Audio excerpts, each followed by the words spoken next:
Some of my most favorite characters in fiction have a very good relationship with power.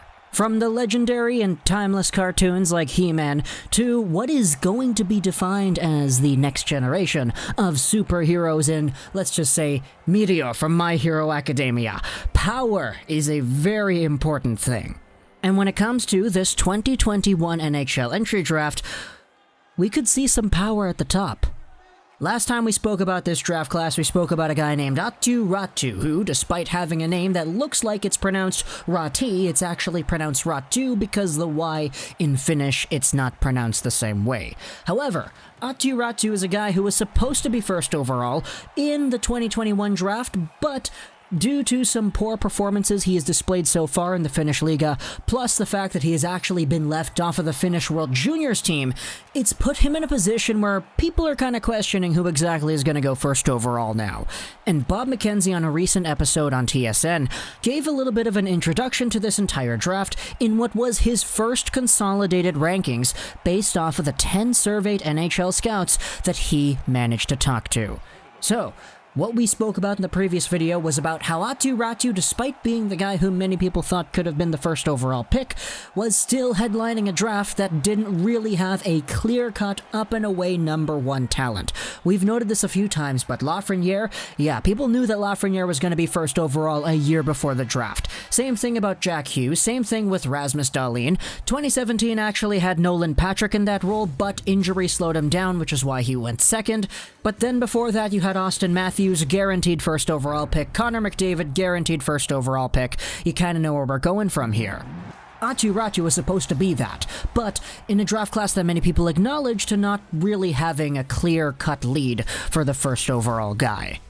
Which is why, now that Raty has been suffering a little bit in terms of his on-ice production, we have ourselves a new guy who has taken the first spot in Bob McKenzie's first consolidated rankings, and we mentioned it off the top, he's a pretty powerful hockey player.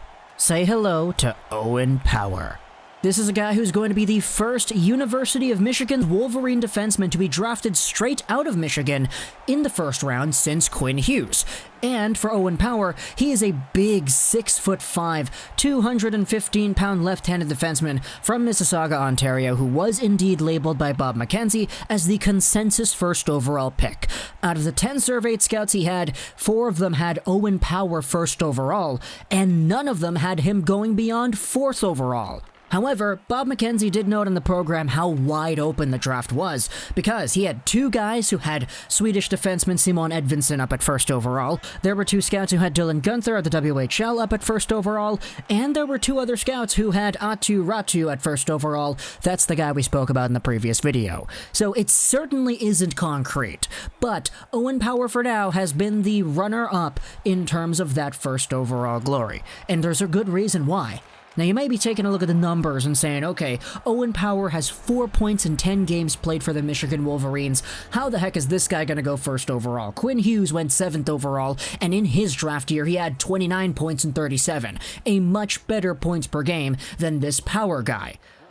Well, Quinn Hughes also was 5'9", I think, when the draft happened. Owen Power is 6'5".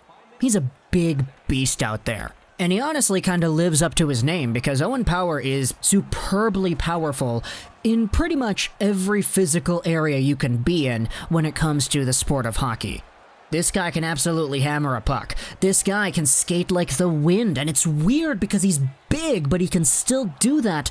And he does it with such efficiency that Bob McKenzie even labeled in the video that some scouts may see Owen Power as a Victor Hedman light kind of player. Maybe you could say light as in, oh, he's a smaller version, but I mean 6'5" isn't really all too small now, isn't it?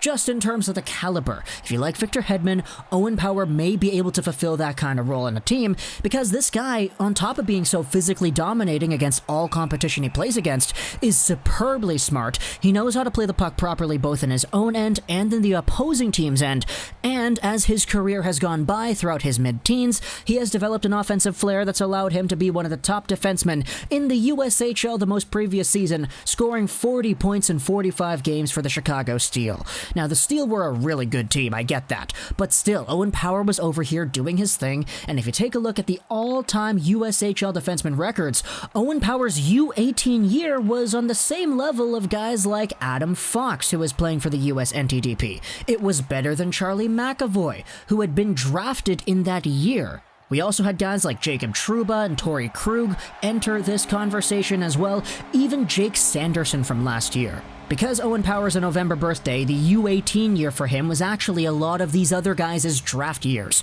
Owen Power in his draft -1 was more productive than Charlie McAvoy in his draft normal year, and Jake Sanderson too. Jake Sanderson was a top 5 pick, and hey, Charlie McAvoy is a very, very good defenseman. You may be looking at his size and saying, oh, this is just a big guy who knows how to dominate smaller competition. What exactly is there to project this guy going forward? Well, it's because even though he's had the option to do that, you take a look at some of the Owen Power tape from the Chicago days as well as the recent games for Michigan. He's bigger than all the guys out there on the ice the majority of the time he plays. Yes, but it doesn't excuse him from making smart, calculated moves that help his team out in the long run. This isn't a guy who's just going out there blindly hitting everything that moves. This is a guy who actually knows how to play, and who's very lethal, very consistent, and he knows how to play in his own zone too. Add to that, the puck skills, the skating, you name it, this guy's mobility is insane, and you have a package for a player who looks to be an NHL monster. This guy, if you capitalize on the skills that he does have, and you project them long-term into the NHL, this is a guy who definitely does have a whole bunch of fans, and there's a reason for that.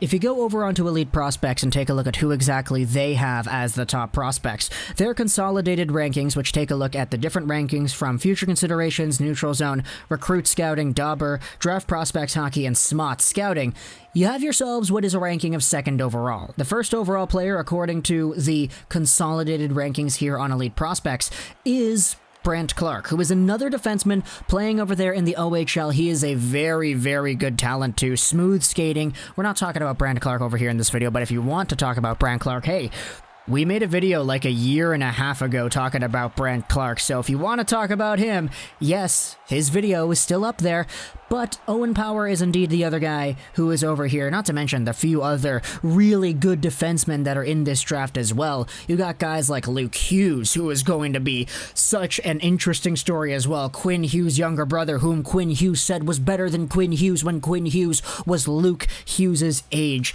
You have Carson Lambos, you have Daniil Chayka as well. So many good players over here, so if you're looking to add a defender to your top prospects core, hey, this might be the year to tank. 2018 saw Rasmus Dahlin, Quinn Hughes, Adam Boqvist, Evan Bouchard, Noah Dobson, Ryan Merkley, and the like. Then you had yourselves a few down years. In 2019, you had Bowen Byram at the top of the draft, and that was pretty much it.